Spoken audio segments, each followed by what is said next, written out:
বড়সড় দুর্ঘটনার হাত থেকে রক্ষা পেল ডাউন বনগা লোকাল।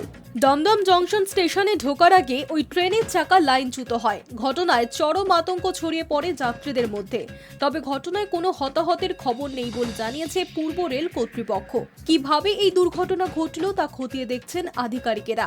ট্রেন চলাচলে তেমন কোনো সমস্যা হয়নি বলে রেলের তরফে জানানো হয়েছে। তবে বনগা শাখায় ট্রেন চলাচলে সমস্যা দেখা দেয়। ডাউন লাইনে দমদম ঢোকার আগে বহু ট্রেন পরপর দাঁড়িয়ে যায়। বেলা 1:40 নাগাদ পরিষেবা ফের স্বাভাবিক হয় বলে খবর। রেল সূত্রে জানা গিয়েছে, বুধবার বেলা 12:11 নাগাদ ডাউন বনগা লোকাল দমদম স্টেশনের 4 নম্বর প্ল্যাটফর্মে ঢুকেছিল। সে সময় ট্রেনটির পিছনের কামরাগুলিতে বেশ ঝাঁকুনি অনুভব হয়। বিকট আওয়াজ করে থেমে যায় ট্রেনটি। আতঙ্কে অনেকেই ট্রেন থেকে লাফিয়ে নামেন। দেখা যায় ওই ট্রেনটির শেষ কামরার দুটি চাকা লাইন থেকে নেমে গিয়েছে। রেলের আধিকারিকেরা ঘটনাস্থলে পৌঁছে যান। ট্রেনটির লাইনচ্যুত চাকা তোলার জন্য শুরু হয় কাজ। ট্রেনের যাত্রীদের মধ্যে আতঙ্ক কমানোর জন্য কথাও বলেন আধিকারিকেরা। যাত্রীরা আশ্বস্ত হয়ে অন্য ডাউন ট্রেন ধরে গন্তব্যের জন্য রওনা হন।